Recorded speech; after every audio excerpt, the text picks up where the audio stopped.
एक छोटा सा प्रयास में आज हम लोग चलते हैं दिल्ली सल्तनत की ओर। दिल्ली सल्तनत की ओर, है ना। दिल्ली सल्तनत का प्रारंभ 1206 ईस्वी से हुआ और इसकी समाप्ति जब तक मुगल वंश की स्थापना नहीं हुई तब तक ये रहा दिल्ली सल्तनत, है ना। चलिए हम लोग दिल्ली सल्तनत में उनके राजवंशों के बारे में जानते हैं।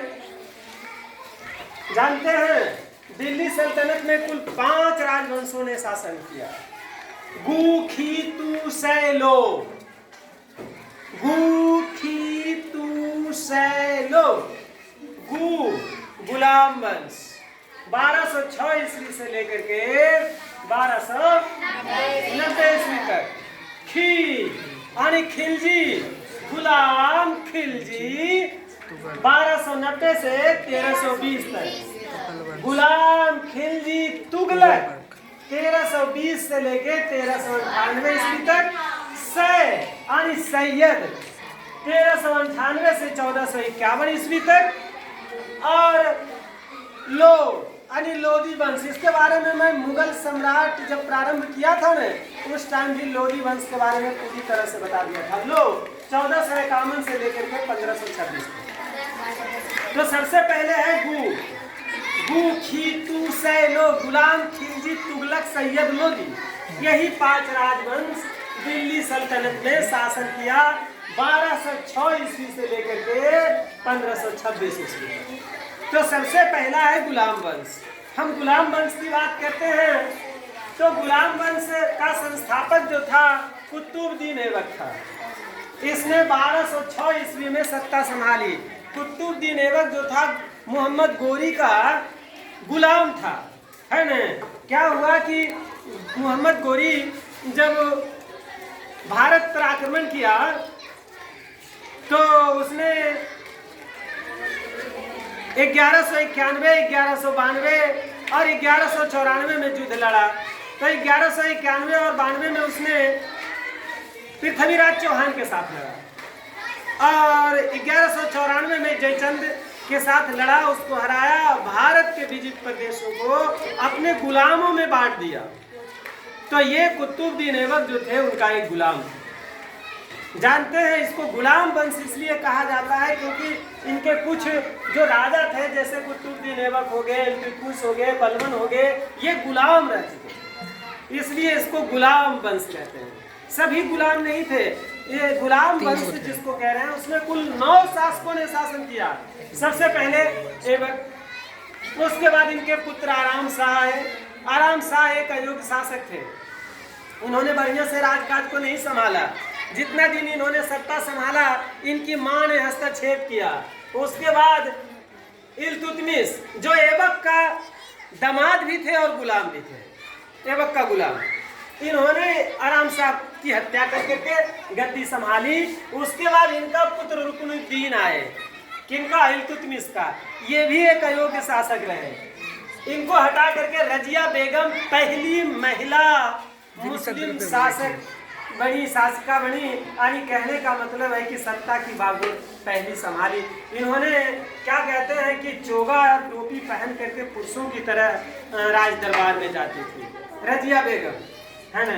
उसके बाद बहराम शाह गद्दी पर बैठे, ये भी लंबे टाइम तक नहीं रह सके। फिर नसरुद्दीन आए। नसरुद्दीन मोहम्मद के बारे में कहा जाता है ना ये इतने मतलब ज्यादा शक्तिशाली नहीं थे। ये कहते हैं कि इनको टोपी सीकर अपना जीवन निर्वाह किया जाता है। प्रश्न आता है कि कौन सा गुलाम वंश का शासक या कौन सा शासक दिल्ली सल्तनत का था जो टोपी सीकर अपना जीवन जो है गुजारता था।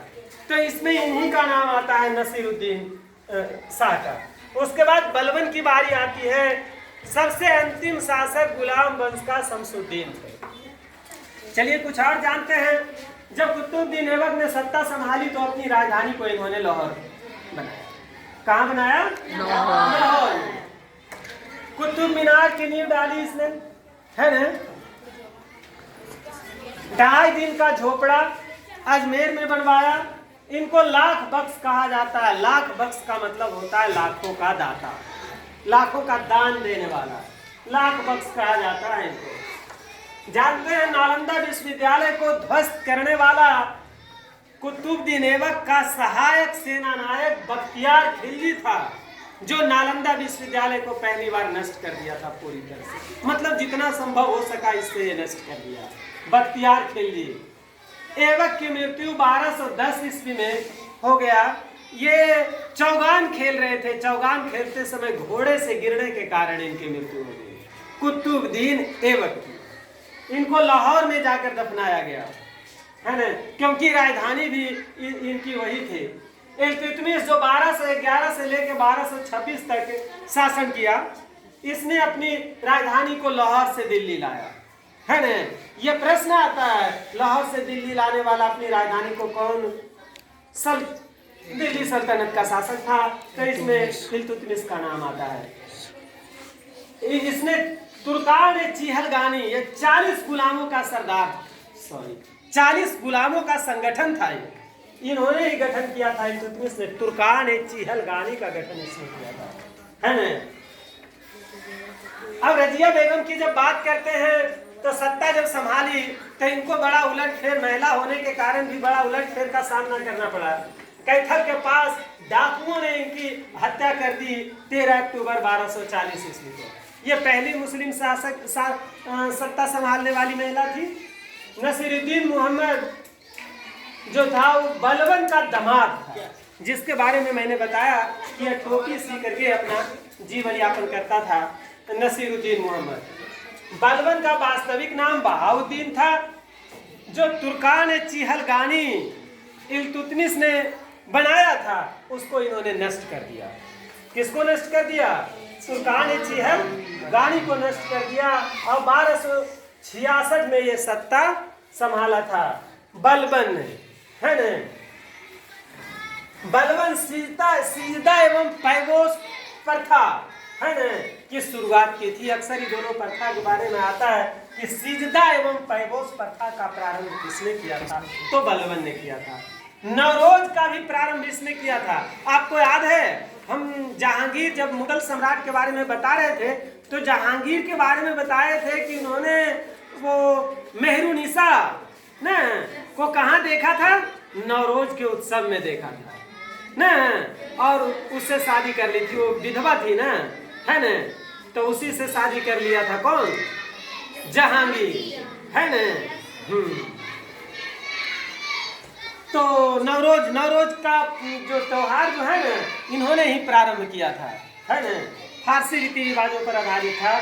अपने विरोधियों के लिए इसने लौह एवं रक्त की नीति को अपनाई। अक्सर एग्जाम में एक प्रश्न पूछा जाता है कि लौह एवं रक्त की नीति किसने अपनाई अपने विरोधियों के लिए? तो इन्होंने बलबन ने ही अपनाई लौह एवं रक्त की नीति। इनके दरबार में प्रसिद्ध फारसी कवि अमीर खुसरो एवं अमीर हसन रहा करते थे, है ना। ये था दिल्ली सल्तनत में गुलाम वंश का पूर्ण रूप से वैसे क्वेश्चनों का विवरण जो अक्सर एग्जाम में पूछा जाता है। उसके बाद हम लोग इसके ऑब्जेक्टिव में भी चलेंगे कि किस किस तरह से एग्जाम में क्वेश्चन आता है। ऑब्जेक्टिव भी इसका हम बनाएंगे, लेकिन इसको अगर ध्यान में रखा जाए तो गुलाम वंश पूरी तरह से कंप्लीट हो गया है। गुखी, उसके बाद हम लोग खिलजी वंश की ओर अगले दिन चलेंगे। देखते रहिए, सीखते रहिए।